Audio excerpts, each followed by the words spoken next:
सतगुरु महाराज तीनों पुरी धाम की। बोल बोल पंजे वाले, बोल बोल बंसी वाले, समस्त सुंदर साध। प्रणाम।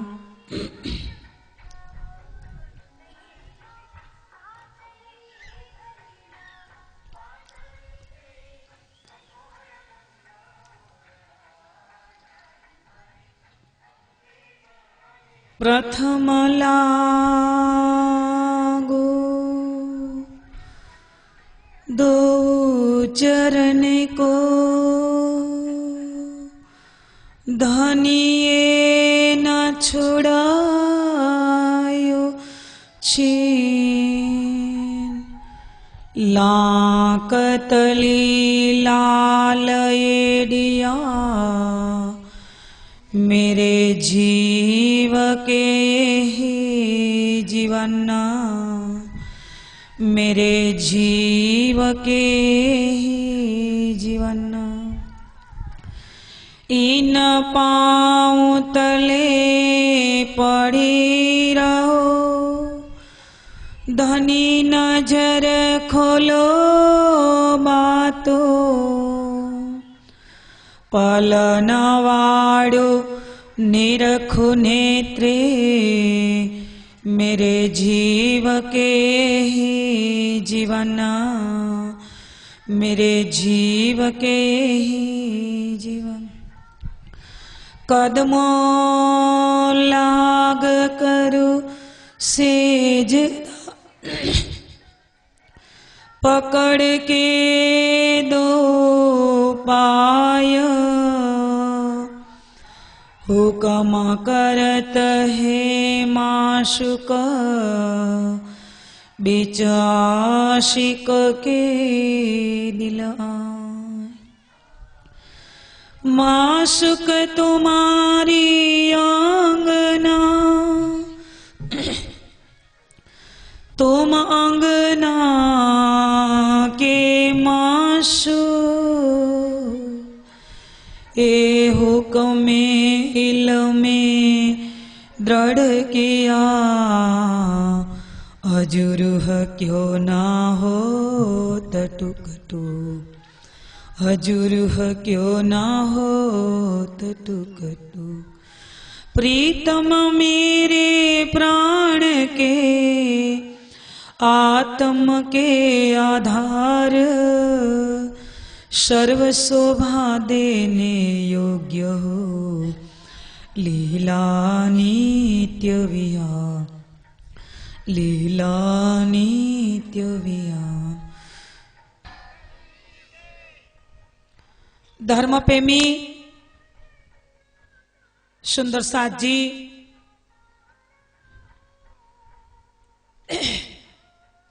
सज्जनों, माता भाइयों तथा बहनों, नवी मेंगणी गौ सेवा गाम समूह साप्ताहिकी पारायण अंदर आज त्रीजो दिवस ने, त्रीजा दिवस अंदर सांजना सत्र अंदर उपस्थित वहाला गामजनों तमे समस्त सुंदर साथ धर्मप्रेमी सज्जनों चरणों अंदर मारा कोटान कोट दंडवत प्रणाम।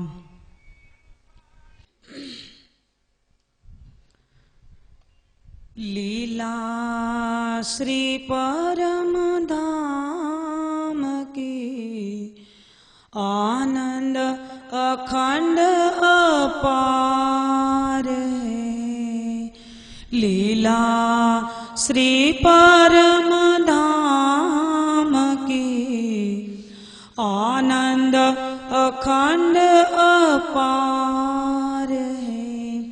शोभा वहाँ की क्या कहूँ, शोभा का जो भंडार है। शोभा वहाँ की क्या कहूँ, शोभा का जो भंडार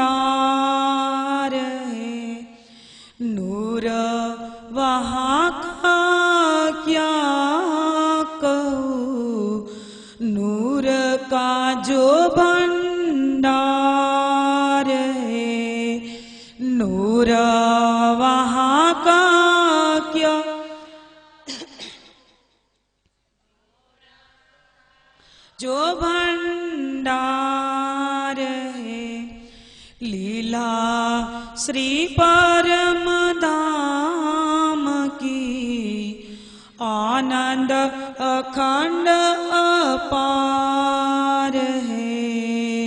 लीला श्री परम धाम की आनंद अखंड अपार। मूल मंदिर को देखना सो बनी है सीढ़ियाँ। मूल देखना सो बनी है सीढ़ियाँ। हीरा माणिक जड़ा रंग रंगीला किनार है।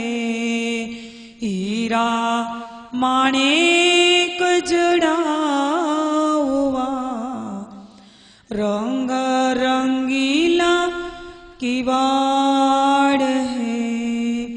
लीला श्री परम धाम की आनंद अखंड अपार है। लीला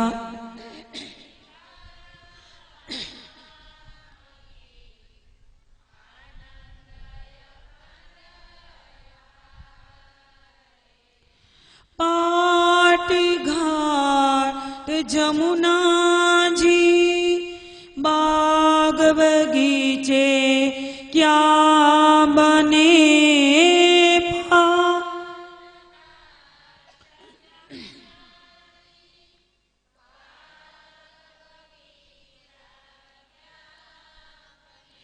ए पाट घाट जमुना जी बाग बगीचे क्या बने। पा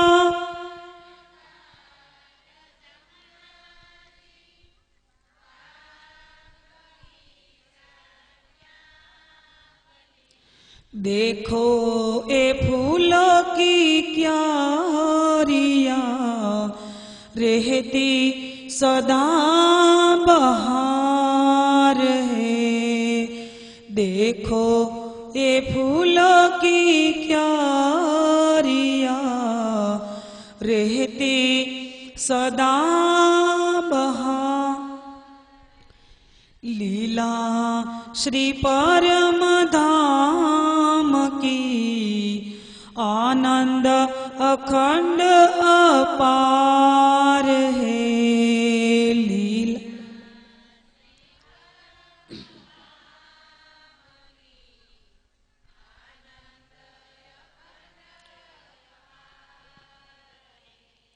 पशु पक्षी और जानवर नमन करे श्री राज को।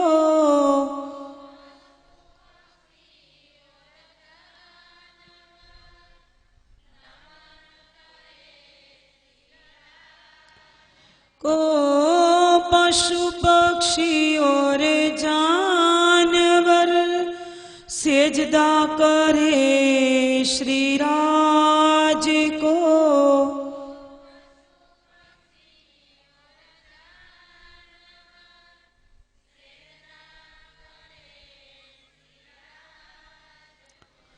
चित्तन है परम धाम सब सच्चे दिलों में प्यार है।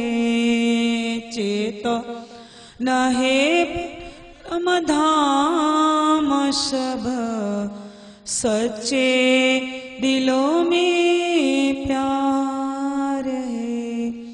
लीला श्री परम धाम की आनंद अखंड अपार है।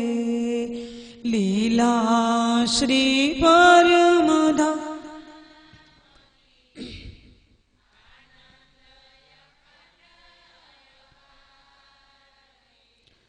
बोलो श्री कृष्ण कन्हैया लाल, प्राणनाथ प्यारे प्रणाम।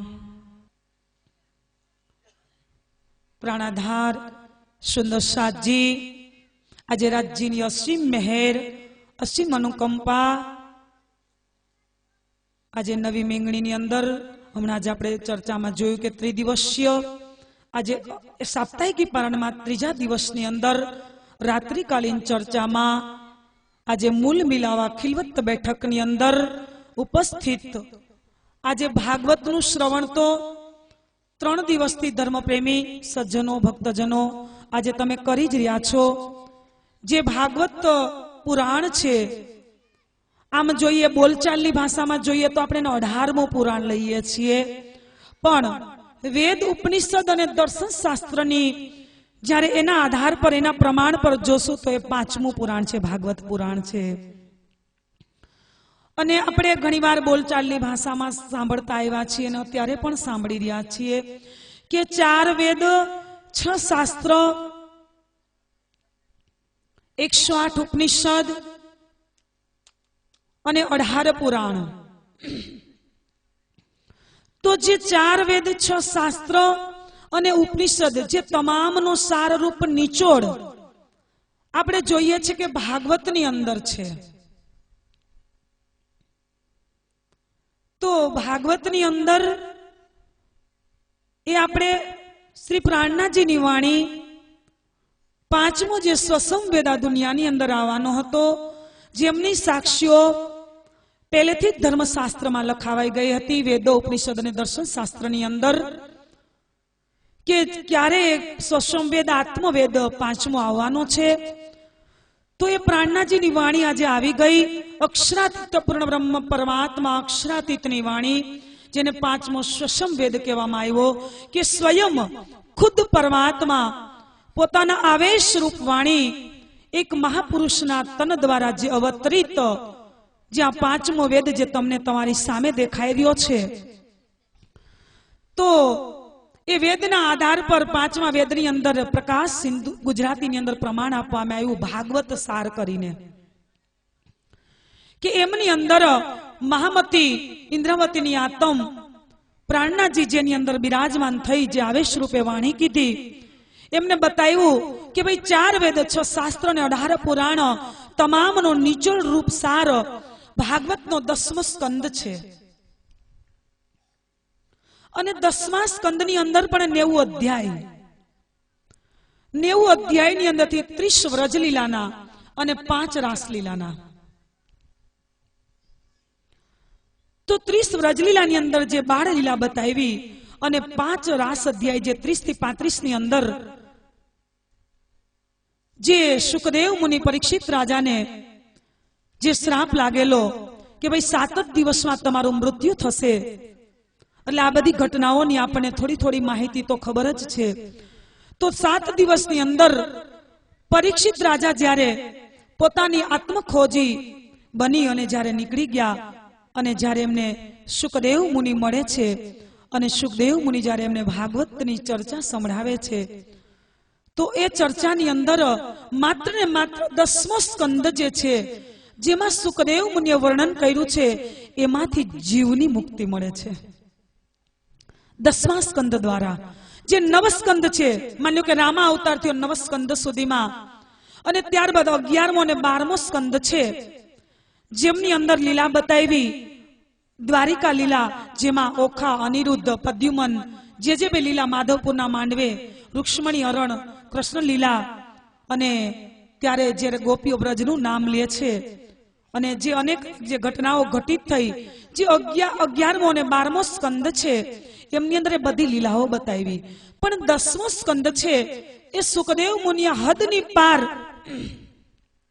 जे बेहद भूमिका आवेली छे बेहद भूमिकानी अंदर जे प्रतिबिंबित रास अखंड थयो छे जो समजवामां ध्यान आपजो जे प्रतिबिंबित रास जे अहींया पुष्टिमार्ग संप्रदाय जे लीला ने माने छे गौलोकी शक्तिनी जे लीला ने माने छे जे अहींनु अत्यारनु हालनु वर्तमान कालनु जे गोकुल अने मथुरा જે વૃંદાવન અને વ્રજની જે લીલાઓ ઘટિત થઈ ગયા આજથી 5000 વર્ષ પહેલા. ક્યારે? 5000 વર્ષ પહેલા. તો એ લીલાની જે અખંડ થયું, એ લીલા અખંડ ગૌલોક, જે અત્યારે એક ગૌલોક અહીંયા પણ માને છે, જેની વિસ્તારમાં આપણે આગળથી જશું. જે 14 લોક અંતર્ગત એક ગૌલોક પણ કહેવાય છે, જે વૈકુંઠ છે એમને પણ ગૌલોક તરીકે પણ કીધું છે. પણ એ નિત્ય ગૌલોક નથી, એ નિત્ય વૈકુંઠ નથી, જેને ભાગવત કથાકારો વૈકુંઠ આદિ નામથી ઓળખે છે, જેને સત્યલોકથી પણ ઓળખે છે, જેને આપણે બોલચાલની ભાષામાં એક શાસ્ત્રો પુરાણોથી બ્રહ્મા વિષ્ણુ મહેશની પુરી તરીકે, જે બ્રહ્મપુરી, કૈલાશપુરી અને શિવપુરી, એ રીતે પણ આપણે ઓળખીએ છીએ. પણ એ વૈકુંઠ નહીં, એ ગૌલોક નહીં, આ હદ પાર જે બેહદ ભૂમિકા છે, જે બીજો પુરુષ અક્ષર છે, એનું જે ચોથું પાદ છે, ચોથા પાદના જે કારણ અને મહાકારણ શરીર છે, સ્થૂળ સૂક્ષ્મ કારણ અને મહાકારણ, તો એમની અંદર જે લીલાઓ પ્રતિબિંબ અખંડ થઈ છે, તો એ લીલાનું વર્ણન સુખદેવ મુનિ પરીક્ષિત રાજાને બતાવે છે. તો એનું પ્રમાણ શ્રી પ્રાણનાથજી આ જે 5મો વેદ સ્વસમ વેદ, જેને કુલજમ વાણી કીધી, જે તમારી સામે દેખાય છે, એ સાક્ષાત પારબ્રહ્મ અક્ષરાતીત પૂર્ણબ્રહ્મ પરમાત્મા, જેને પ્રાણનાથ પણ વેદોમાં કીધા છે, એમના આવેશથી અવતરિત આ વાણી છે. તો આ વાણીની અંદર એમનું પ્રમાણ આપ્યું ચોપાઈ દ્વારા ગુજરાતીની અંદર બેહદ વાણીમાં, કે પાત્ર વિના પામિયા मुनिजी का करो दुख, आज लगे इन ब्रह्मांड में किन लिया है सुख. पात्र विना तुम पामिया मुनिजी का करो दुख, आज लगे इन ब्रह्मांड में किन पाया है सुख. हमारा कागज मुनिजी तुम साथे आया, खबर हद बेहद की तुम ही देकर पठाया. मुनिजी એટલે કોણ? શુકદેવ મુનિ. વર્ણન આપણે થઈ રહ્યું છે યોગમાં બ્રહ્માંડનું. તો એમની સાથે આપણો માત્ર કાગળ આવ્યો અને દુનિયા માટે ઉલઝન બની ગઈ, એમના માટે કોયડો બની ગયો. શું કામ ને? જે આજે એમનો ભેદ આપણી પાસે પ્રશ્ન આવ્યા છે 3, એમના ઉપર આજે આપણી ચર્ચા ચાલશે ભાગવતના આધાર પર જ. તો વાત આપણી એ ચાલતી હતી કે જ્યારે પરીક્ષિત રાજાને જ્યારે શ્રાપ લાગ્યો, જ્યારે એને શમીક ઋષિના ગળાની અંદર જ્યારે હાર પહેરાવી દીધો ને સાપનો, અને જ્યારે એમનો દીકરો ત્યાં આવ્યો અને એને શ્રાપ આપી દીધો કે જેને મારા પિતાજીના ગળામાં જેને સાપનો હાર પહેરાવ્યો એનું 7 જ દિવસમાં મૃત્યુ. આ કથા આપણી જાહેરમાં પ્રચાર પ્રસાર થાય જ છે, એટલે એમની ખબર છે બધાને. તો પરીક્ષિત રાજાએ પોતાના એક જીવના મોક્ષ માટે એમને તો સુખદેવ મુનિ પાસે જઈ અને પોતાના જીવનું કલ્યાણ એમને કરી લીધું. પણ વાત ત્યાં અધૂરી રહી જાય છે કે આપણે દર વખત ઘણા સમયથી, કઈ સમયથી ભાગવતો જ્યારથી માન્યો ને દ્રાપરથી ચાલતી આવી છે, તો ત્યારથી આપણે કથાઓ સાંભળીએ જ છીએ. પરીક્ષિત રાજા તો એ સમયે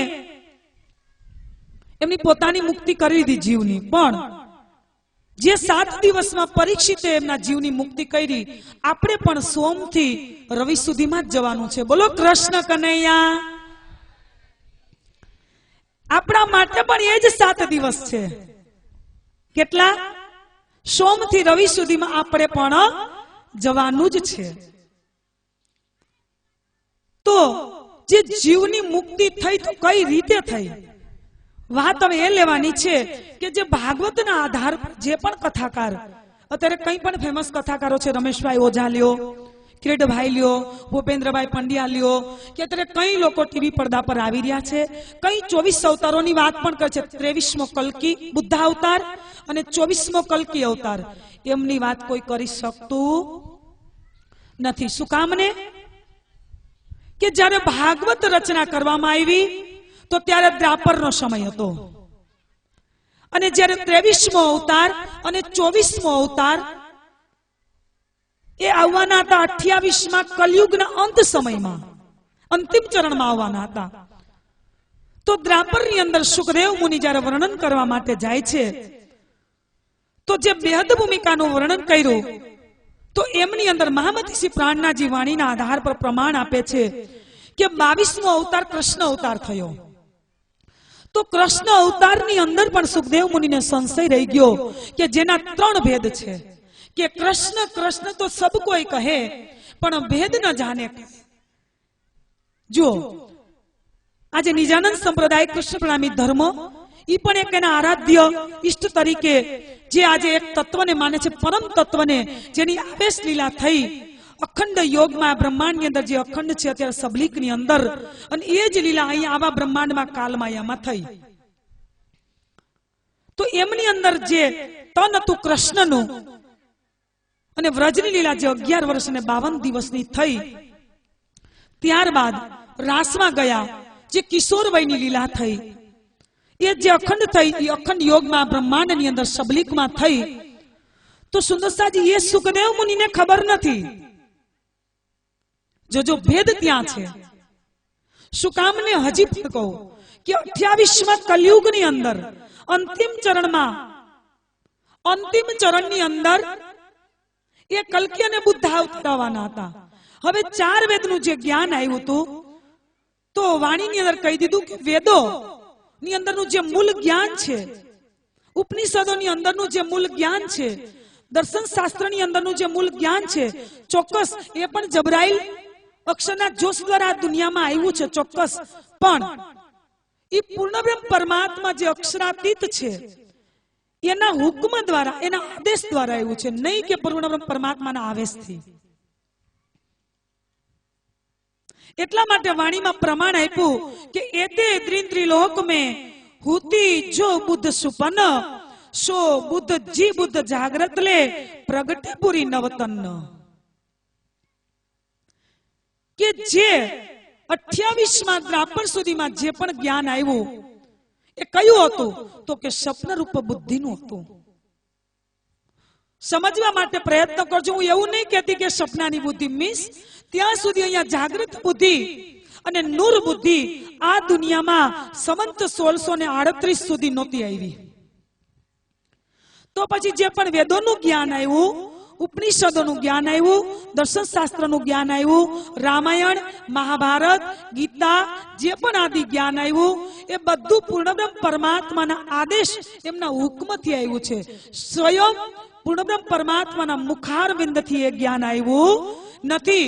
હું ઘણીવાર ચર્ચામાં કહું છું કે સતયુગની અંદર માન લ્યો કે જે પણ 4 વેદ કે ઉપનિષદ દર્શન શાસ્ત્રનું જ્ઞાન આવ્યું તો એ માત્ર જ્ઞાન હતું, અને એ પણ સપનાની બુદ્ધિ દ્વારા. કેમ કે ત્યાં સુધી કલ્કી અવતાર જ નહોતો આવ્યો. તો કલંક મિટાડનારું જાગૃત બુદ્ધિનું, નૂર બુદ્ધિનું જ્ઞાન આ દુનિયામાં આવ્યું નહોતું. જે 23મો અને 24મો અવતાર, જેને નિષ્કલંક બુદ્ધ સ્વરૂપ. જોજો ભાગવત કથાકારો કહેશે, હું એવું પર જ લઈ જાઉં છું આજે તમને. 23મા અને 24મા અવતારનું કદાચ વર્ણન નહીં કરે. 22મા અવતાર કૃષ્ણનું વર્ણન કરી રૂક્ષ્મણી વિવાહ કે એ આદિ લીલાઓ લેશે, અને પછી દ્વારિકા લીલામાં એ બધું વર્ણન બતાવશે. પણ જે નિષ્કલંક બુદ્ધ સ્વરૂપ કલ્કી અવતાર અને બુદ્ધ અવતાર જે વર્ણન કરવાનું હતું એ ભાગવતમાં થયું નથી. એટલે મારે તમને એટલું જ કહેવાનું છે કે સતયુગમાં જ્ઞાન આવ્યું, પણ એ જબરાઈલના જોશથી આવતું હતું. કેવી રીતના? તો કે પરબ્રહ્મ પરમાત્મા અક્ષરાતીત જે પરમધામની અંદર પૂર્ણબ્રહ્મ પરમાત્મા જે રહે છે એમનો આદેશ થયો. તો બીજો પુરુષ અક્ષર, તો અક્ષરને જે સંકલ્પ થયો કે મને પરબ્રહ્મ પરમાત્માનો હુકમ છે, તો એમના અંદર મનની અંદર એ વાત આવી, એમના સંકલ્પની અંદર એ વાત આવી. એમને જેવો સંકલ્પ કર્યો તો એનું અંતસ્કરણ રૂપ જે આનાથી પાર બેહદ ભૂમિકા છે, યોગમાયા બ્રહ્માંડ, તો એમની અંદર જે ચિદાનંદ, તો ચિદ સબલિકનું ચિદ અને કેવલ બ્રહ્મનો આનંદ, ચિદાનંદ લહેરી રૂપે જે તમને પુરાણો દ્વારા વાત આવી હશે, પણ અહીંયા બતાવી કદાચ નહીં હોય, એમના દ્વારા એ વાત આવી. જોજો આ જ્ઞાન કેવી રીતના અવતરિત થયું આ દુનિયામાં. અને ત્યારબાદ સુમંગલા પુરુષ, ત્યારબાદ અવ્યાકૃત બ્રહ્મ, જેને 8 મુક્તિના સ્થાન બતાવ્યા છે, એની પર આપણે આગળ જશું. તો જે જીવની મુક્તિ કેવી રીતના, પહેલો પ્રશ્ન એ છે. એટલે હું તમને આગળ થોડી યોગમાં બ્રહ્માંડની વાત બતાવું છું કે જે અવ્યાકૃત બ્રહ્મ છે, જ્યાં રોધિની શક્તિને પ્રણબ્રહ્મ, જ્યાં માયા થી આખી જે ઉત્પત્તિ બતાવે છે કે કેવી રીતના, તો કે અક્ષર છે એનું મન સ્વરૂપ છે અવ્યાકૃત બ્રહ્મ. તો અવ્યાકૃત બ્રહ્મના મનની અંદર જે સ્વપ્ન આવે છે અને સ્વપ્નની અંદર જે આદિનારાયણ જે પહેલા પુરુષ આ દુનિયામાં પ્રગટ થાય છે, તો એ જ્ઞાન કેવી રીતના આવ્યું? તો કે બાલબ્રહ્મ પરમાત્માએ માત્ર આદેશ કરી દીધો, અક્ષરના અંતસ્કરણની અંદર આવ્યું. અક્ષરના અંતસ્કરણથી આદિનારાયણ દ્વારા સબલ બ્રહ્મ, જેને વેદોની અંદર સબલ બ્રહ્મ કીધું, ઈશ્વર પણ કીધું, આદિનારાયણ પણ કીધું, શર પુરુષ પણ કીધું. તો એ જ્ઞાન આ દુનિયામાં એ રીતે જોશ દ્વારા આ દુનિયામાં પ્રગટ થયું. તો સૌથી પહેલા સતયુગથી જે ઋષિ મહર્ષિઓએ સમાધિ લગાવી, માની લો કે આવ્યું તો સીધું આદિનારાયણ. તો હવે આદિનારાયણથી આખી ઉત્પત્તિ બતાવે છે આ બ્રહ્માંડની, કે આદિનારાયણ જ્યારે મોહ સાગર રૂપી એક અંડ બતાવ્યું, જેને સુવર્ણ અંડ કીધું. તો જે સુવર્ણનું અંડ કીધું, કોઈ સુવર્ણ અંડ બીજું નહીં, મીન્સ જ્યોતનો પુંજ, જે તેજનો પુંજ, જે ચિદાનંદ કીધું, જે ચિદ રૂપ એક ચૈતન્ય ચિદ શક્તિ. તો એની અંદરથી જે પુરુષ પહેલા પ્રગટ થયા, જેને આદિ નારાયણ કીધું. આદિ શા માટે કીધું? કેમ કે જે જગતને તમે અત્યારે આ હાલમાં વર્તમાન જેને જોઈ રહ્યા છો, આ 14 લોક અંતર્ગત આ જગત છે. જે પૌરાણિક માન્યતાથી નીચે 7 પાતાળ બતાવ્યા છે, ઉપર આ મૃત્યુ લોક 8મો, આની ઉપર 6 લોક, ભૂઅર્વ, સ્વર્ગ, મહર, જન, તપ અને સત્યલોક. એની ઉપર 8 આવરણ બતાવ્યા છે: પૃથ્વી, જલ, તેજ, વાયુ, આકાશ, મન, બુદ્ધિ, અહંકાર. આ પૌરાણિક માન્યતાથી બતાવે છે. વેદ એ રીતે નથી બતાવતો. વેદ પૃથ્વી, અંતરિક્ષ અને દુલોક એ રીતે બતાવી રહ્યું છે. તો હવે આ અષ્ટ આવરણ, જે આખો સ્વપ્નમય જગત તમે જે જોઈ રહ્યા છો, તો મન, બુદ્ધિ, અહંકાર, પછી મહતત્વ, જ્યોતિષ સ્વરૂપ, જ્ઞાન શક્તિ, ગાયત્રી, અને ત્યારબાદ 7 શૂન્ય મહાઅંધકાર નિરાકારનો ફેલાવો, જેને આદિનારાયણ પુરુષ કીધા. જે મેં તમને બતાવ્યું 14 લોક, નીચે 7, આ 8, ઉપર 6, અષ્ટ આવરણ. તો 14 લોક અંતર્ગત અષ્ટ આવરણ, જ્યોતિષ સ્વરૂપ, જ્ઞાન શક્તિ, ગાયત્રી, મહતત્વ, 7 શૂન્ય, આદિનારાયણ, આખો એક પુરુષ થયો, જેની સાક્ષી વેદ, ઉપનિષદ, દર્શન શાસ્ત્ર અને જે ગીતાજી. અત્યારે લગભગ ગીતાજીના પાઠ બધા બહુ કરતા હોય. ગીતાજીનો 15મો પુરુષોત્તમ યોગ છે, એની અંદર 16મો નંબરના શ્લોકની અંદર બતાવ્યું કે દ્રાવિમો પુરુષ લોકે ક્ષર અક્ષર એવચ્ચ સર્વસર્વાણી ભૂતાની કુટસ્થ અક્ષર ઉચ્યતે. તો જે ક્ષર, અક્ષર અને અક્ષરાતીતની જે વાત કરવામાં આવી છે, તો ક્ષર એટલે નાશવંત, પરિવર્તનશીલ જગત, જેમાં બને છે એ બધું મટી જાય છે. જે અત્યારે હું ને તમે જે લોકમાં રહી રહ્યા છીએ, આ પૃથ્વી લોક, 14 લોક હમણાં આપણે નામથી જોયા, તો આ પરિવર્તનશીલ જગત છે. કેમ કે આમાં જે પણ બને છે આ બધું લઈ થઈ જાય છે. હવે આનાથી ઉપર જાવ અક્ષર. મેં કીધું ને ગીતાજીના 15મા પુરુષોત્તમ યોગની અંદર 16મા નંબરના શ્લોકમાં સાક્ષી આપવામાં આવી કે અક્ષર, અક્ષર અને અક્ષરાતીત. તો અક્ષર જે બીજો પુરુષ છે, જે અખંડ પુરુષ જેને કીધો, જેને કુટસ્થ પુરુષ કીધા, એની અંદર 8 પ્રકારના મુક્તિના સ્થાન બતાવવામાં આવ્યા છે. જે આપણો પ્રશ્ન છે, જીવની મુક્તિ કેવી રીતના? ભાગવતના આધાર પર જે વૈકુંઠથી મુક્તિ કે એનાથી પાર. એટલા માટે હું તમને નીચેથી ઉપરની વાત બતાવું છું. તો એનાથી પાર જે બેદ ભૂમિકા કીધી, જેને કુટસ્થ અક્ષર કીધું, તો ત્યાં જીવનની 8 પ્રકારની મુક્તિના સ્થાન બતાવવામાં આવ્યા છે અક્ષરના અંતસ્કરણમાં. અને એનાથી પાર અક્ષરાતીત, જેને પૂર્ણબ્રહ્મ પરમાત્મા, અક્ષરાતીત, પ્રાણનાથ. તો જે એ ધામ છે, જેને દિવ્ય બ્રહ્મપુર ધામ કરીને કહેવામાં આવ્યું છે, તો એ ત્રીજા પુરુષ અક્ષરાતીત. તો વાત આપણી ચાલતી હતી કે આદિ નારાયણ. તો આદિ શા માટે કીધું? કે જે બનવું અને મટવું એને આદિ કીધું. જેનું જેનું આજે અસ્તિત્વ આજે તમને દેખાઈ રહ્યું છે અને કાલે મટી જશે. આનું અસ્તિત્વ બીજું કાંઈ છે જે અત્યારે તમને વાસ્તવમાં દેખાઈ રહ્યું છે ખરેખર છે પણ નથી. માયા છે પણ નથી. યા એટલે નહીં. જોવામાં જગત દેખાય છે પણ કેવું છે? મૃગ તૃષ્ણાના જલ જેવું. હવે સૌથી પહેલા જે મોહ સાગર ની અંદર જે પુરુષ પ્રગટ થયા જેને આદિ નારાયણ કીધું. આદિ એટલે બનવું અને મટવું એને આદિ કહેવાય. નારાયણ એટલે નાર એટલે જલ અને અયન એટલે નિવાસ. જેને મોહરૂપી જલની અંદર જે પુરુષે પેલા નિવાસ કર્યો એને આદિ નારાયણ કીધું. અયન એટલે નિવાસ અને નાર એટલે જલ. તો જલ નથી પણ ખરેખર જલ શા માટે કહેવામાં આવ્યું? જલ છે નહીં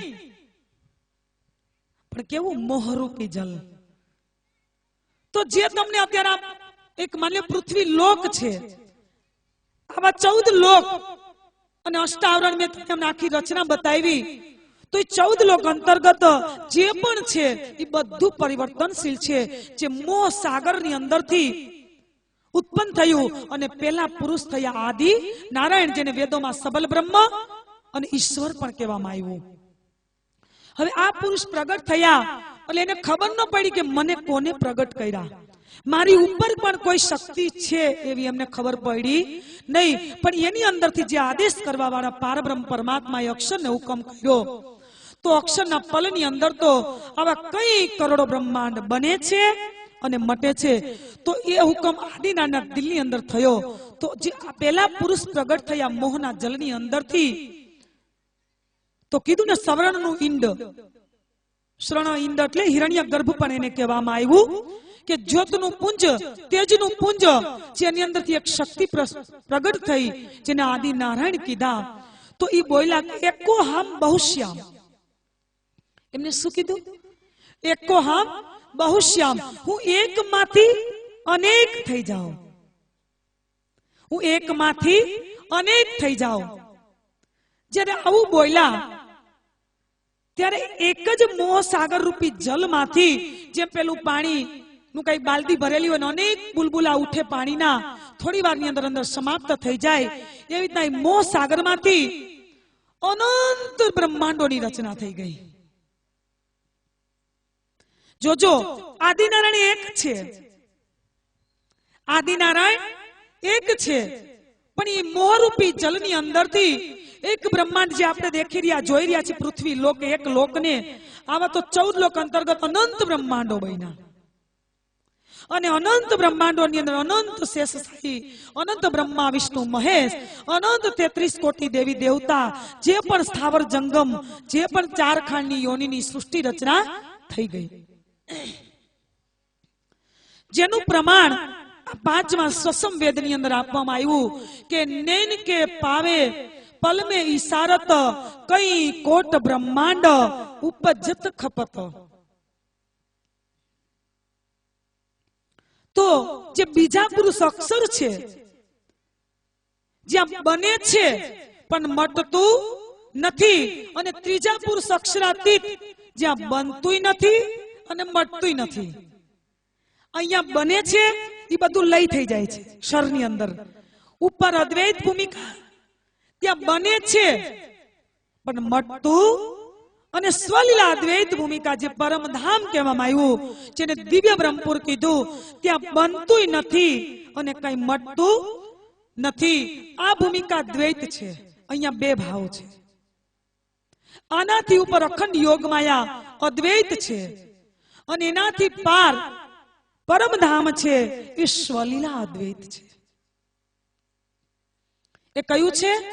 એ સ્વલીલા અદ્વૈત, જ્યાં ખુદ પરમાત્મા એક એક કણની અંદર પોતે લીલા કરી રહ્યા છે. તો આ બ્રહ્માંડ હદ, બેહદ અને એની પાર પરમ ધામ, જેની ચોપાઈનું પ્રમાણ આપ્યું કે હદ પાર બેહદ હે, બેહદ પાર અક્ષર, અક્ષર પાર વતન હે, જાગી ન ઘર.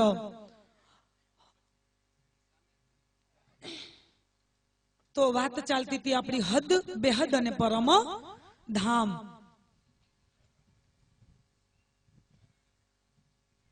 તો પ્રાણધાર સુંદર સાતજી, તો હદનો બ્રહ્માંડ અહીંયા માયા અને જીવની લીલા છે. પ્રકૃતિ અને માયાની સાથેની લીલા ત્રિગુણાત્મક પ્રકૃતિ છે. આ જે આ જગત બાઈનું એ સત, રજ અને તમની સામ્ય અવસ્થા વાળી, ભલે પછી કોઈની અંદર એક ગુણ પ્રધાનતા હોય, પણ ત્રણ ત્રિગુણાત્મક પ્રકૃતિ આ જગત આખું બન્યું છે. જેને દ્વૈતનું બ્રહ્માંડ કીધું. અહીંયા બે ભાવ છે. હમણાં આપણે જોયું ને, જે બને છે એ બધું અહીંયા મટી જાય છે, અને પરિવર્તનશીલ જગત કીધું. જ્યાં આદિનારાયણ અને આદિનારાયણ થી આખી સૃષ્ટિ રચના બતાવી. આનાથી પાર બેહદ ભૂમિકા જે અક્ષરના ચાર પાદની અખંડ બ્રહ્મ પોતાની અખંડ યોગ માયા સાથે જે લીલા કરે છે, જેના અંતસ્કરણની અંદર જે ચાર પાદ આવેલા છે, જેને કીધું નીચેથી લ્યો ઉપર જાઓ, હદ બ્રહ્માંડ છોડો. તો બેહદ જ્યાંથી પ્રારંભ થયું, જ્યાંથી 15મો લોક પ્રારંભ થયો, 14 લોક તો આપણે અહીંયા સમજ્યા હદ બ્રહ્માંડમાં, કે નીચેના 7 પાતાલ અને ઉપરના 7 સ્વર્ગ. ઉપર આ મૃત્યુ લોક 8મો, પછી ભુવર, સ્વર્ગ, મહર, જન, તપ અને સત્ય, અષ્ટ આવરણ. તો ઉપર જાઓ તો જે અખંડ યોગમાં બ્રહ્માંડની અંદર પોતાની જે શક્તિ સાથે જે લીલા કરે છે, એવા અક્ષર બ્રહ્મ, જેને 15મો લોક કહેવામાં આવ્યો. આમ જુઓ તો અક્ષર અને અક્ષરાતીત બંનેની વાત એક જ વાતની અંદર ઘટિત થઈ જશે. પણ આજે એક પ્રશ્ન છે કે 15મો લોક કેવો તો કેને કેવો? ભાગવતની અંદર પણ એનું પ્રમાણ આપ્યું છે કે ભાઈ 4 લોક 14 લોક 15મો લોક નથી. 4 પ્રલય 5મો પ્રલય નથી. 3 ગુણ 4થો ગુણ તે નથી. 5 તત્વ 6થો તત્વ નથી. પણ આપણે એમને જોઈએ કે 14 લોકની આપણે હમણાં ચર્ચા સાંભળી. હવે 15મો લોક કયો? તો હવે 14 લોકને મેં કીધું કે આ ત્રિગુણાત્મક પ્રકૃતિ છે, 3 ગુણની છે, અને અહીંયા જે તત્વ છે 5 તત્વની લીલા છે. પૃથ્વી, જલ, તેજ, વાયુ અને આકાશ. પણ 15મા લોકની જે લીલા છે 6થા તત્વની છે. બોલો શ્રી કૃષ્ણ કનૈયા. 6થું તત્વ કયું? જે એક જ તત્વ છે. 6થું તત્વ નહીં, 5 તત્વની અહીંયા લીલા છે. પણ 15મો લોક છે જે ત્યાં એક જ નૂર તત્વ, જેને ઈશ્કનું તત્વ કહેવામાં આવ્યું છે. શું કહેવામાં આવ્યું છે? જેને ઈશ્કનું તત્વ કહેવામાં આવ્યું છે, જેને નૂર તત્વ કહેવામાં આવ્યું છે. ઈ 15મા લોકની લીલા છે. અને ઈ પરમ તત્વ, એને પરમ તત્વ પણ કહેવામાં આવ્યું છે. ઈ પરમ તત્વની લીલા ઈ આ બ્રહ્માંડમાં નથી. આ ત્રિગુણાત્મિક 14 અષ્ટાવરણ યુક્ત 14 લોકમાં ઈ પરમ તત્વ, એની જે કણકણમાં લીલા છે, ઈ 15મો લોક જેને કીધો, ઈ અખંડ યોગમાં બ્રહ્માંડ અને એનાથી પાર પરમ ધામની અંદર છે. માન લ્યો હવે આપણે એક આધાર પર સમજીએ તો જે બીજો પુરુષ અક્ષર, જેના અંતસ્કરણમાં મેં હમણાં જ કીધું કે 8 જે મુક્તિના સ્થાન આવ્યા છે જીવના. હવે ભાગવતના આધાર પર જે વૈકુંઠની 4 પ્રકારની મુક્તિ બતાવી છે: સામીપ્ય, સારૂપ્ય, સાલોક્ય અને સાયુજ્ય. પણ અખંડ મુક્તિ નથી. હમણાં આપણે થોડી વાર પહેલા સમજી ગયા કે જે વૈકુંઠ છે એમની અંદરથી જ જે 24 અવતાર આવે અને જાય, તો એ મુક્તિ અખંડ મુક્તિ નથી. કેમ કે વૈકુંઠ છે એ પણ એક આવાગમનના ચક્રમાં છે. જે આપણે 14મો લોક લીધો ને વૈકુંઠને, જેને સત્યલોક પણ કીધો, જે બ્રહ્મા, વિષ્ણુ અને મહેશની પૂરી કહેવામાં આવી. પણ અખંડ મુક્તિ જો જીવને જોતી હોય તો એનાથી 15મો લોક, જે અક્ષરના અંતસ્કરણમાં 8 પ્રકારના મુક્તિના સ્થાન બતાવ્યા, તો નીચેથી લ્યો તો વ્યાકૃત બ્રહ્મ, પછી સબલિક બ્રહ્મ, પછી કેવલ બ્રહ્મ અને સત સ્વરૂપ બ્રહ્મ. જે સાર એના અંતસ્કણ છે અક્ષરના, જેને 4 પાદ કીધા છે, જેને વેદોની અંદર શ્લોક બતાવવા આવ્યો કે ત્રિપાદ ઉદ્ધવ કરીને જે શ્લોક બતાવ્યો કે ભાઈ એના અક્ષરના જે 4 પાદ છે, કુટસ્થ અક્ષર કરીને બતાવ્યું, અખંડ અક્ષર કરીને બતાવ્યું. તો એના જે 3 પાદ છે, તો કીધું કે 3 પાદ કેવા છે, તો કે અખંડ, ચેતન અને અનાદિ છે. અને ચોથા પાદથી વારવાર સૃષ્ટિ બને છે અને લય થાય છે. તો કયા 4 પાદ? તો હમણાં જ આપણે જોયા, અવ્યાકૃત બ્રહ્મ, શબલિક બ્રહ્મ, કેવલ બ્રહ્મ અને સત્સ્વરૂપ બ્રહ્મ. તો ઉપરથી લ્યો તો સત, કેવલ અને સબલિક, આ 3 પાદ છે એ અનાદિ, અખંડ અને ચેતન છે. પણ જે ચોથું પાદ છે એ બીજો પુરુષ જે અક્ષર છે એના જે મનનું સ્વરૂપ છે, મનનું સ્વરૂપ, ત્યાંથી શું થાય છે તો કે વારવાર સૃષ્ટિ બને છે અને વારવાર સૃષ્ટિનો લય થાય. જ્યારે આ સૃષ્ટિના કાલ, આ જે સૃષ્ટિ અત્યારે તમે જોઈ રહ્યા છો ને, પૃથ્વી લોકને, આ સમય સાથે બંધાયેલું છે. આ કેની સાથે બંધાયેલું છે? એક દિવસ આજે તમને આ સૂર્ય દેખાય છે ને, ધગધગતો, એ સૂર્ય એ પણ એક દિવસ ઠંડો પડી જશે, એમનો પ્રકાશ પણ અસ્તિત્વ રહેશે નહીં. આજે ચંદ્ર જે તમને દેખાય છે એમનું પણ અસ્તિત્વ રહેશે નહીં. અને એ જ રીતે આ દિવસ અને રાત થઈ, આ સૃષ્ટિનો જે કાલચક્ર, કાલ સમય જે ચાલી રહ્યો છે, એ પણ એક દિવસ, જે એમનો મહાપ્રલયનો સમય જે નિર્ધારિત હોય એ પ્રમાણે એ પણ એક દિવસ મહાપ્રલયમાં નાશ થઈ. અને અવ્યાકૃતની અંદર જે ચોથું પાદ છે, જ્યાંથી વારવાર સૃષ્ટિ બનવાનો ક્રમ અને પાછો લય થાય ત્યારે એમાં સમાવાનો જે ક્રમ ચાલુ છે, ત્યાં પાછું વિલીન થઈ જશે. તો એ ચોથું પાદ છે કે જ્યાંથી સૃષ્ટિ બને છે ને લય થાય છે. તો આપણે અક્ષર પુરુષને જે સમજ્યા એને આપણે પછી આગળની વાતમાં લઈએ. પણ આ 8 પ્રકારના જે મુક્તિના સ્થાન બતાવ્યા બેહદ ભૂમિકામાં, કે ભાગવતના આધાર પર જે 4 પ્રકારની મુક્તિ છે એ માત્ર વૈકુંઠનું સુખ આપે, જેને ટેમ્પરરી મુક્તિ કહેવામાં આવે છે, અખંડ મુક્તિ નથી. કેમ કે આ પૃથ્વી લોક છે, જે પૃથ્વી લોક અને કર્મભૂમિ કીધી છે. જીવ કર્મનો ભોગતા પણ અહીંયા જ છે, જીવ મુક્તિનો ભોગતા પણ અહીંયા જ છે, જીવ પુણ્યનો ભોગતા પણ અહીંયા જ છે. જેવા જીવ અહીંયા કર્મ કરશે એ પ્રમાણે એ આગળના લોકને પ્રાપ્ત થશે. તો એ પ્રમાણે માની લો કોઈ સ્વર્ગનો પુણ્ય પ્રાપ્ત કરી, અહીંયા કોઈ દાન, પુણ્ય, અન્ન ક્ષેત્ર, ધર્મશાળા જે પણ બંધાવી, કોઈ વ્રત નિયમ આદિ રહી સ્વર્ગનું સાધન પ્રાપ્ત કર્યું, તો ત્યાં જઈ અમુક ટાઈમ પ્રમાણે જે એમનો સમય હશે એ પ્રમાણે મુક્તિ ભોગવી, સુખ ભોગવી અને પાછું એને મૃત્યુ લોકમાં આવવું જ પડશે, કેમ કે કર્મભૂમિ આ છે. અને ત્યારબાદ માની લો કદાચ કોઈ એનાથી આગળ કોઈ મોટો દાતા હોય તો એ આગળ વૈકુંઠ સુધી જશે. તો વૈકુંઠનું પણ ક્યાં સુધી? તો કે નૈમિતિક પ્રલય સુધીનું સુખ છે, કે જ્યાં સુધી નૈમિતિક પ્રલય ન થાય ત્યાં સુધીમાં એ વૈકુંઠનું સુખ ભોગવે છે. અને ત્યારબાદ મહત્ત્વ જ્ઞાન શક્તિ ગાયત્રીની જે વાત મેં આગળ લીધી, કદાચ જ્યાં સુધી કોઈ જીવ અહીંથી પહોંચ્યો તો પ્રાકૃતિક પ્રલય સુધીનું, જ્યાં સુધીનો સમય અહીંયા ચાલે છે અવધિ, ત્યાં સુધીનું એ સુખ ભોગવશે. અને મહાપ્રલય થશે ત્યારે આ બધું 14 લોક અષ્ટાવરણ યુક્ત બધું મહાપ્રલયની અંદર, અવ્યાકૃતની અંદર બધું વિલીન થઈ જશે. તો સ્વર્ગની મુક્તિ કે વૈકુંઠની 14 લોક અંતર્ગતની જે પણ જગ્યાનો લોક લ્યો તે અખંડ મુક્તિ નથી. અખંડ મુક્તિ આનાથી પાર અક્ષર નામે જે અંતસ્કણ બતાવ્યા એમાં 8 જીવના મુક્તિના સ્થાન બતાવ્યા છે. તો કેવી રીતના? તો કે આનાથી ઉપર જ્યારે બેહદ ભૂમિકા ચાલુ થઈ ત્યાં અવ્યાકૃત બ્રહ્મમાં 3 મુક્તિના સ્થાન છે જીવના. જોજો હું આત્માની વાત નથી કરતી, આત્માનું ઘર તો એનાથી પાર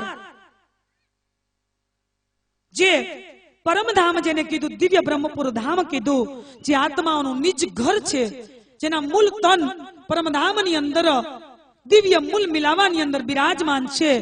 અને અક્ષરધામની અંદર 24,000 ઈશ્વરી સૃષ્ટિઓ આત્માઓ છે અને પરમધામની અંદર આપણને વાણીના આધાર પર 12,000 બ્રહ્મ સૃષ્ટિ બતાવી. એ આત્માઓનું પણ જીવ જેની મુક્તિ માટેની વાત થઈ રહી છે. તો અવ્યાકૃત બ્રહ્મની અંદર 3, એનાથી આગળ ચિત્ત સ્વરૂપ સબલિક બ્રહ્મ, એની અંદર 3, 6, એની ઉપર જાવ તો કેવલ બ્રહ્મ. કેવલ બ્રહ્મની અંદર મુક્તિના સ્થાન નથી, ત્યાં માત્ર ને માત્ર યોગ માયા છે. એ કેવલ બ્રહ્મ સાથે આનંદની લીલાઓ કરે છે. ત્યાં જમનાજી પણ વહે છે.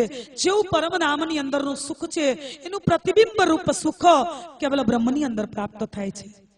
અને બીજી પણ એક વાત બતાવી દઉં કે વેદોના કે દર્શન શાસ્ત્ર કે ઉપનિષદના આધાર પર જોશો તો આજે વાણીને છોડીને જે 5મો આ સ્વસમ વેદ આવ્યો, આત્મવેદ, તો જે વાણીને જે પહેચાન કરીને જો એના આધાર ઉપર લેશે તો સુંદરસાજી અલગ વસ્તુ છે. પણ અત્યાર સુધીના આજે 28મા દ્રાપર સુધીના જે પણ જીવ ઓળખાણ કરી તો સબલિક બ્રહ્મ છે એને અક્ષર માયના અને કેવલ ને અક્ષરાતીત માયના છે. એનાથી આગળ પરમધામ છે એ અહીંયા કોઈને ખબર પડી નથી. શા માટે?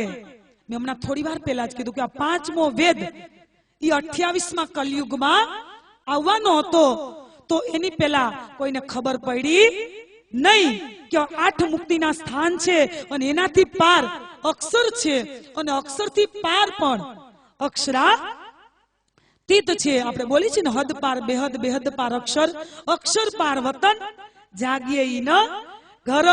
તો એ વાણી જ નહોતી આવી તો અહીંયા કદાચ ઋષિ મહર્ષિઓ રાફડા થયા, કઈ અવતારો આવ્યા તો પણ એ લોકોને ખબર પડી નહીં. શા માટે? આમાં સુખદેવ મુનિનો પણ દોષ નથી, એની વાત પણ આપણે આગળ લેશું. પણ સુંદરસાજી પહેલા આપણે 8 મુક્તિના જે જીવોના સ્થાનને સમજી રહ્યા છીએ એને લઈએ. અને ત્યારબાદ સત સ્વરૂપ એની અંદર 2 મુક્તિના સ્થાન છે. એનું મનનું સ્વરૂપ અવ્યાકૃતમાં 3, સબલિકની અંદર ચિત્ત સ્વરૂપ 3, કેવલ બ્રહ્મમાં નથી અને સત સ્વરૂપની અંદર 2. હવે નીચેથી લઈએ તો 8મા પ્રકારની મુક્તિ ચાલુ થશે ને, અને ઉપરથી લઈએ તો પહેલા પ્રકારની. તો સત સ્વરૂપની અંદર અક્ષરનું જે અહંકારનું સ્વરૂપ જે છે એની અંદર જે 2 મુક્તિના જીવના સ્થાન બતાવ્યા છે એમાં પહેલું છે તો પરમધામથી જે દિવ્ય આત્માઓ જેને બ્રહ્મ સૃષ્ટિ કીધી આ દુનિયામાં, જ્યાં દુનિયામાં પરમહંસ કીધા, આજે સાધુ સંતોની વાણીમાં જીવ, હંસ અને પરમહંસ કીધા, જેને વેદોમાં જીવ, ઈશ્વરી અને બ્રહ્મ કીધા, જેને કુરાનની ભાષામાં આમ, ખાસ અને ખાસલ ખાસ કીધા. તો ખાસલ ખાસ, પરમહંસ અને બ્રહ્મ સૃષ્ટિ, જે દિવ્ય આત્માઓ આ દુનિયામાં આવી તો એ આત્માઓએ અહીંયા આવી જે જીવ ઉપર આ શરીર પંચ મહાભૂતનું ધારણ કર્યું અને એની અંદર જે જીવ બેઠો છે એ જીવ કોઈ ઉત્તમ દેવી છે કે જે અખંડ યોગમાં બ્રહ્માંડમાં પહેલા મુક્તિના સ્થાનમાં એ જીવ અખંડ થશે. બોલો કૃષ્ણ કનૈયા. સમજાય તો છે ને? ન સમજાય તો મને કહેજો, પાછો પ્રશ્ન કરજો તો હું ત્યાંથી પાછી વાતને રિપીટ કરું. જે જીવની મુક્તિ, વૈકુંઠની 4 પ્રકારની મુક્તિ છે. અખંડ મુક્તિ છે પણ અખંડ મુક્તિ નથી વૈકુંઠની. અખંડ મુક્તિ જોતી હોય તો બીજો પુરુષ અક્ષર જેના પાદ કીધા 4 એના અંતસ્કરણની અંદર હું અત્યારે એ મુક્તિના સ્થાન બતાવું છું. તો ઉપરથી લીધું તો સત સ્વરૂપની અંદર જે અહીંયા દિવ્ય આત્માઓ ઈશ્વર બ્રહ્મ સૃષ્ટિઓ આવી અને જે જીવ પર બેઠી છે અને એ બ્રહ્મ સૃષ્ટિ જ્યારે ખેલ પૂર્ણ કરી અને પરમધામ જ્યારે પરત જશે અને એની અંદર બેઠેલો જીવ છે એ પેલા મુક્તિના સ્થાનમાં પહોંચશે. પછી અહીંયા જેને તમે દેવી દેવતાના રૂપમાં જોતા હતા, જે પરમહંસ મહાપુરુષો અહીંયા આવ્યા, જેને હંસનું રૂપ કીધું, જેને વેદોની ભાષામાં ઈશ્વરી સૃષ્ટિ પણ કીધું, જેને હંસ પણ કીધા, જેને ખાસ પણ કીધા, તો એ સત સ્વરૂપની જે બીજા પ્રકારની મુક્તિનું સ્થાન છે એની અંદર એ જીવ અખંડ થશે. હવે ત્રીજા પ્રકારની મુક્તિ તો કે મોહમ્મદી બિસ્ત કીધી. ક્યાં? તો કે સબલીકની અંદરની ત્રીજા પ્રકારની મોહમ્મદી બિસ્ત કીધી, જે 5 નિયમોની અંદર હશે: રોજા, નિમાજ, હજ, કલમા અને રુજુ. આજે કથે પરંપરાને પણ સાથે લીધી, કેમ કે જ્ઞાન છે પાર બ્રહ્મનું, સ્વસમ વેદનું, આત્મવેદનું. તો ત્રીજી મુક્તિ એની કીધી. ચોથી મુક્તિ સબલીકની અંદર 3 બતાવી હતી. તો કે રાસ બિહારી, બાકે બિહારી શ્રી કૃષ્ણ, કે જે બાકે બિહારીના સ્વરૂપને, જે માધુર્ય ભાવથી, જે પ્રેમ ભાવથી, જે સ્વરૂપને બાકે બિહારીના, જે વૃંદાવન બિહારીના સ્વરૂપને જે જીવ માધુર્ય ભાવથી ભજશે, એની ચોથા પ્રકારની મુક્તિ એ જીવની. જો આત્મા હું નથી કહેતી. અને ત્યારબાદ 5મા પ્રકારની મુક્તિ જે બાલ મુકુંદ, જે 11 વર્ષને અંદરની જે લીલા કરી, એ બાલ મુકુંદના સ્વરૂપને જે માધુર્ય ભાવ, પ્રેમ ભાવથી જે ભજશે, તો એ જીવની મુક્તિ છે 5મા પ્રકારની. અને ત્યારબાદ 3 મુક્તિ હવે રહી, 6ઠી, 7મી ને 8મી. એ મન સ્વરૂપ વ્યાકૃત બ્રહ્મની અંદરની છે. તો 6ઠી મુક્તિ છે ત્રિગુણી. કઈ? તો કે બ્રહ્મા, વિષ્ણુ અને મહેશ, જેને ત્રિગુણી મુક્તિ કીધી. કે જે અહીંયા સચરાચર જે 4 ખાના જીવ અહીંયા આવ્યા, એમાંથી મનુષ્ય યોનિને ઉત્તમ યોની કીધી છે. તો મનુષ્ય યોનિની અંદર આજે કઈ લોકો આરાધ્ય તરીકે, કોઈ બ્રહ્મા, કોઈ વિષ્ણુ, કોઈ મહેશ, કોઈ અનેક કોટી દેવી દેવતાને જે આરાધ્યના રૂપમાં માની, એક પરમાત્માના અનેક રૂપોમાં માની અને જે પૂજન અર્ચન કરી રહ્યા છે, તો એ જીવને છેલ્લે બ્રહ્મા, વિષ્ણુ, મહેશ ત્રિગુણી બિસ્ત કીધી. એ 6ઠા પ્રકારની મુક્તિના સ્થાનમાં એ જીવો અખંડ થશે, જ્યારે આખરનો ક્યામતનો સમય આવશે. અને અત્યારે આવી પણ ગયો છે. હવે આવી 7મા પ્રકારની મુક્તિ. તો 7મા પ્રકારની મુક્તિ છે એ ઋષિ, મહર્ષિઓ, પૈગંબરો, તીર્થંકરો, અવતારો જે પણ અત્યાર સુધીમાં આવ્યા ને, તો જે તપ કરીને કઈ ઋષિઓ રાફડા થઈ ગયા સતયુગથી, તો આજે અત્યાર સુધી 28મા કલયુગમાં બ્રહ્મ જ્ઞાન આવવાનું હતું,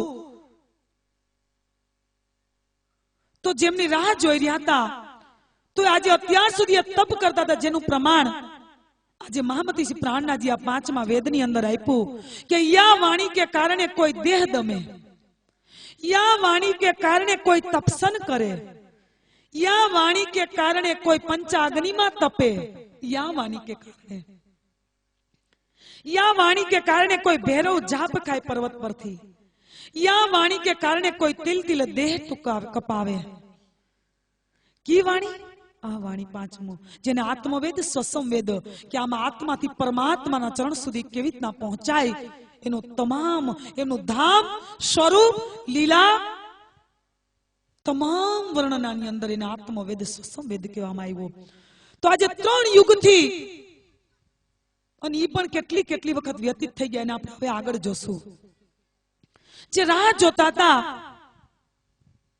એ આજે તપલોકની અંદર રાહ જોઈ રહ્યા હતા. અહીંથી તન છોડી દીધા, કોઈ સૂક્ષ્મ રૂપે અંતરિક્ષમાં રહ્યા આ સમય માટે થઈને, અને કોઈ તપલોકની અંદર અત્યાર સુધી તપો ધરતા રહ્યા કે ભાઈ 28મો કલયુગનો અંતિમ ચરણ ક્યારે આવે અને ક્યારે 5મો આત્મવેદ, સ્વસમ વેદ આવે, અને એ વાણીના બ્રહ્મ જ્ઞાન દ્વારા આજે અમે અમારા જીવને અખંડની અંદર પહોંચાડી શકીએ. તો સુંદર સાથજી, જે સતયુગની અંદર જ્ઞાન આવ્યું એ માત્ર જ્ઞાન હતું. ત્રેતાની અંદર રામાયણ આદિ આવ્યું એ જ્ઞાન હતું. દ્વાપરની અંદર ભાગવત ગીતા, જે પણ કબીરની જે પણ વાણી આવી એ જ્ઞાન હતું. પણ 28મા કલયુગના અંતિમ ચરણમાં 400 વર્ષ પહેલા જે નિષ્કલંક બુદ્ધ સ્વરૂપ દ્વારા, જે પૂર્ણ પરમાત્મા ના આવેશ દ્વારા જે આ જ્ઞાન ઉઠ્યું એને બ્રહ્મ જ્ઞાન કીધું. બોલો કૃષ્ણ કનૈયા. કેમ કે આને જ્ઞાન નહીં કહેવાય, આ બ્રહ્મ જ્ઞાન છે. મેં હમણાં જ કીધું ને કે 28માં કલયુગ સુધીમાં જે પણ જ્ઞાન આવ્યું ને એ બધું જબરાઈલના જોશ દ્વારા કે જે શક્તિઓ અનેક ઋષિઓ દ્વારા ધ્યાન સમાધિમાં કઈ વેદોનું જ્ઞાન ઉતર્યું, અંગીરા, વાયુ, આદિત્ય ઋષિઓ દ્વારા અહીંયા કઈ જ્ઞાન ઉતર્યું વેદોનું જે પણ આવ્યું, પણ સુંદર સાથજી એ જ્ઞાન પરમાત્માના આદેશથી આવ્યું, પણ ખુદ પરમાત્માના મુખથી નહીં. પણ આજે જ્ઞાન આવ્યું ને એ ખુદ બ્રહ્મના મુખાર બિંદથી અવતરિત જ્ઞાન છે. અને બ્રહ્મ જ્ઞાન શા માટે કીધું કે આમાં માત્ર ને માત્ર બ્રહ્મના સ્વરૂપની લીલાનું, એનું ધામનું અને આત્માઓ ક્યારે આવી, પેલા સૌથી પેલા બ્રહ્માંડમાં આવી, ત્યારબાદ ક્યારે આવી, ક્યાં બ્રહ્માંડમાં આવી, અને ત્યારબાદ આ ત્રીજો બ્રહ્માંડ શા માટે રચવામાં આવ્યો, અને આના પછી 7મા દિવસની લીલા શું હશે, 6 દિવસ પછી 7મા દિવસની શું લીલા હશે, આખરનો ક્યામતનો સમય શું હશે, અને આત્માઓ અહીંયા આવી તો શા માટે આવવાનું કારણ બન્યું, શા માટે આ સૃષ્ટિ રચી બનાવવામાં આવી, તો શા માટે બનાવવામાં આવી, આ બ્રહ્માંડ કેવી રીતના ઉત્પન્ન થયું, જે તમામ મૂળથી લઈને આજે પાછું અહીંથી પરત જવા સુધીનું, આત્માથી પરમાત્માના ચરણોમાં પહોંચવા સુધીનું તમામ જ્ઞાન એટલે આત્મજ્ઞાન, આત્મવેદ, સ્વસમવેદ, જેને કુલ જમવાણી કીધી, સ્વરૂપ સાહેબ પણ કીધું. તો જેની 7મા પ્રકારની મેં મુક્તિ કીધી, જે ઋષિ મહર્ષિ અને પેગંબરોની, અને છેલ્લી 8મા પ્રકારની મુક્તિ જે તમામ સચરાચર જીવોની, તમામ સચરાચર કોરામાં કોરો જીવ પણ આજે વાણીમાં પ્રમાણ આપી દીધું કે ઇન્દ્રાવતીને હું અંગે સંગે, ઇન્દ્રાવતી મારું અંગ, જો કોઈ અંગ સોંપે ઇન્દ્રાવતીને તેને પ્રેમે ખેલાવું રંગ. જે આ તારતમ જ્ઞાન આવ્યું ને, જેને તારતમ્ય જ્ઞાન કીધું, તાર એટલે તારનાર અને તમ એટલે અંધકાર. વેદોમાં શ્લોક બતાવ્યો કે તમસ પરસ્તાત, હે પરમાત્મા,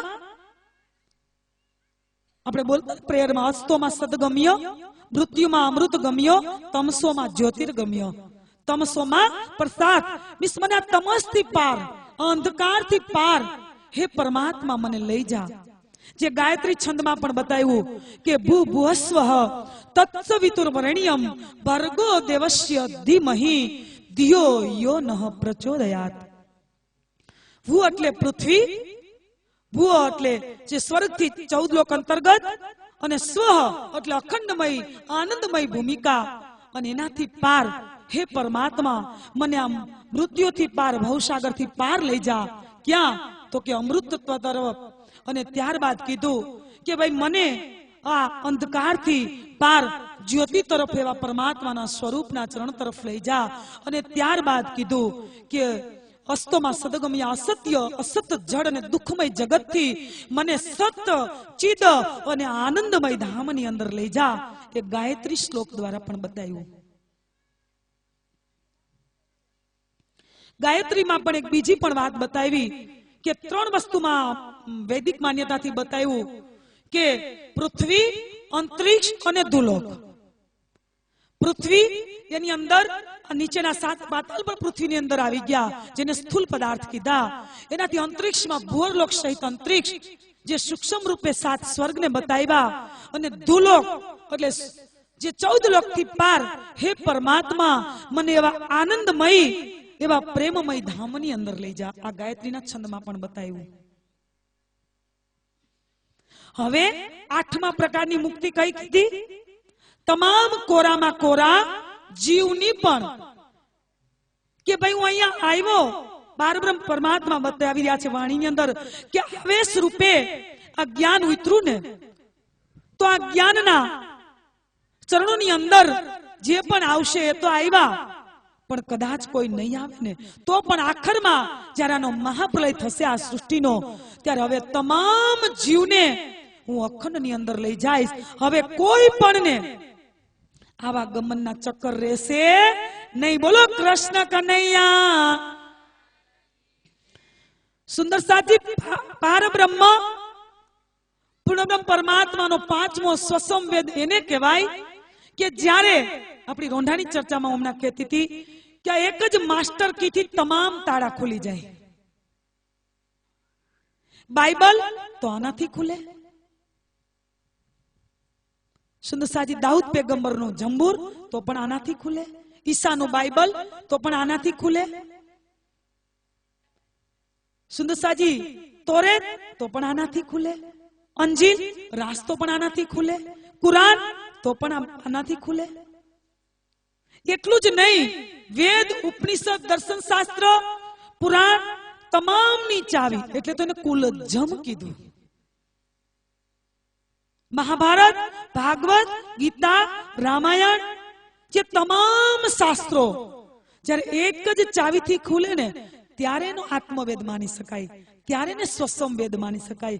માની લ્યો કે હું કોઈ નિજાનંદ સંપ્રદાયમાં સામેલ થઈ જાઉં, એનો એક અન્યાયી બની જાઉં અને હું એમ કહી દઉં કે મારા આરાધ્ય મોટા અથવા મારા પારબ્રહ્મ મોટા, મારા રાજજી મોટા અને મારી વાણી મોટી, તો એમ ચાલે નહીં. જ્યારે તમામ ધર્મ ગ્રંથોનો નિચોડ, તમામ ગુજગુજ માયનાનો સાર જે છે અને તમામ ગુજગુજ રહસ્યને જ્યારે એક જ વાણીથી ખુલે ને, એક જ વાણીથી, ત્યારે આને પારબ્રહ્મ પરમાત્માની વાણી કહી શકાય. એટલા માટે તો કુલજમ કીધું. રામચરિત્ર માનસની અંદર એક ચોપાઈ છે કે નેતિ નેતિ જાને વેદ નિરૂપા, નિરૂપા નિજાનંદા નિરૂપાદિ અનુપા, શંભુ વિરચી શંભુ વિરચી વિષ્ણુ ભગવાના, ઉપજત હિ અંશુ બહુ તે નાના. રામચરિત્ર માનસમાં વાલ્મીકી ઋષિ એ પણ બતાવે છે કે નેતિ નેતિ વેદ નિરૂપા, કે ભાઈ જેને વેદો પણ અગમ નિગમ કહીને નેતિ નેતિ કહીને પાછા વળી ગયા, એવા નિજાનંદ નિરૂપા અનુપા, એવા નિજ આનંદને પ્રાપ્ત કરવા વાળા, જેનું રૂપનું વર્ણન ન થાય એવા પરમાત્મા, એનું ઘર અગોચર આગળ છે. વેદ કે હું પણ ત્યાં પહોંચી શક્યો નહીં. પછી કીધું શંભુ વિરચી વિષ્ણુ ભગવાના, તો જે બ્રહ્મા, વિષ્ણુ અને મહેશ જેમ પાણીની અંદર કઈ અનંત પરપટા ઉઠે અને પલની અંદર પાછા મટી જાય, એવી રીતના એ ખુદ કહી રહ્યા છે રામચરિત્ર માનસની અંદર કે એવી રીતના અમે તો, શિવજી પણ કહે છે કે હું બ્રહ્મા, વિષ્ણુ અને મહેશ મીન્સ અમે ત્રણે દેવો, આવા તો અનંત બ્રહ્માંડો બને છે અક્ષરના પલમાં, અને અનંત બ્રહ્માંડો લય થઈ જાય છે જેમ પાણીના પરપોટાની જેમ. એવી રીતના અમે તો કઈ વાર એવા કઈ બ્રહ્માંડોમાં બની છીએ અને લય થઈ જાય છે. અમને પરબ્રહ્મ માનતા નહીં. આ કોની સાક્ષી છે? રામચરિત્ર માનસની. પછી આગળ જઈને કહી દીધું કે ઉપજત હિ અંશુ બહુવિધ નાના, આવા તો કઈ બને છે ને મટી જાય છે, મને બ્રહ્મ માનતા નહીં. બ્રહ્મ તો એનાથી બહુ આગળ છે. જ્યાં વેદ અટકી ગયા અગમ નિગમ કહીને, એટલું તો નહીં. આજે વલ્લભાચાર્ય કીધું કે દોટ કરી પણ રહ્યા ઈંડની કોરે, એ પણ જયારે આગળ જવા માટે ગયા તો એક ચોપાઈનું પ્રમાણ આમાં આપ્યું કે મોહ થકી વૈષ્ણવો, મોહ થકી નિધ ન્યારી કીધી, આપણને અવિનાશ નામ તત્વ કહ્યું શ્રી કૃષ્ણજી, જો લીલા ખેલે અખંડ શ્રી રાસ. વલ્લભાચાર્ય પણ કહી દીધું કે વૈષ્ણવો, હું તમને અહીંના અખંડ વૈકુંઠ કે અહીંના ગૌલોક કે અહીંના જે વૈકુંઠ કે ગૌલોકની વાત હું અહીંના કરતો નથી, આનાથી પાર મોહ થકી નિધ ન્યારી કીધી. જ્યાં 14 લોક અંતર્ગત તો મોહનો સાગર છે, અહીંની વાત નથી કરતો. એનાથી પાર બેદ ભૂમિકાની અંદર અખંડ ગૌલોક છે, એમની વાત કરું છું.